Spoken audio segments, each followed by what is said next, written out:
Usa ka delivery van nga adunay karga nga mga smuggled nga sigarilyo ang naharang sa usa ka checkpoint sa kapulisan sa El Salvador City, Misamis Oriental. Ang detalye sa report ni James Paulo Yap, exclusive. Balhog karon sa El Salvador City Police Station ang duha ka mga sospek nga giingong nagdala og mga smuggled nga sigarilyo sakay sa usa ka van sa El Salvador City, Misamis Oriental.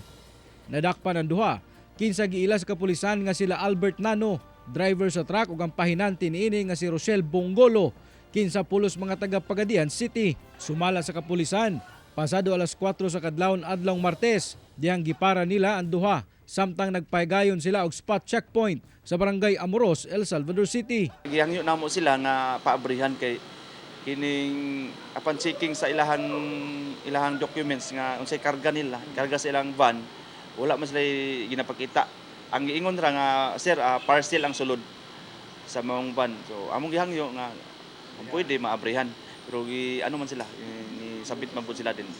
Pag abre, turn out nga mga smuggled cigarettes. Bikabat sa 50 ka mga kahon sa mga giingong smuggled nga sigarilyo ang nakumpiska sa kapulisan sulod sa maong delivery truck. Gibana-bana ang mukabat sa kapin 1.4 million pesos ang kantidad sa maong mga illegal nga sigarilyo. Hinuon giangkon sa duha ka mga suspect nga smuggled nga mga sigarilyo ang ilang karga. Apan depensa nila, igo lang kuno sila gisugo nga ihatod kini sa Cagayan de Oro City. Gikumpirma sab nila nga gikan sila sa Pagadian City. Pero pagkarga sa inyo, kabalo na mga sigarilyo nila. Nakabalo, sir. Sabi nyo, namasin lang mo, balusok. Namasil lang yun, sir. Wala mong biyahe yun, sir. Utan yun, sir. Ha? Utan yun mong biyahe. Saka? Utan, gulay. Utan yun yung biyahe. Oo. Anong napasuko kung ano sigarilyo? Wala pa may gulay yun, sir. Biyahe, pamasko ba, sir? Dili sila excuse no na makuan sila no, na dili sila liable. Ang subo lang palandungon kay ang katong mga kuanra ang mga dakpan. Mga ultimo lang atong mga dakpan ang katong yung mga big time na mga syndicates ani. Luwas gid sila kay dili pagid sila makuan.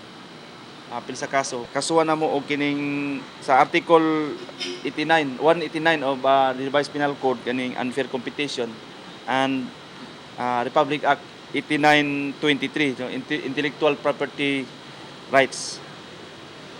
So karon gihikay na ang mao nga kaso. Kauban si Jaybert Pairat sa kamera.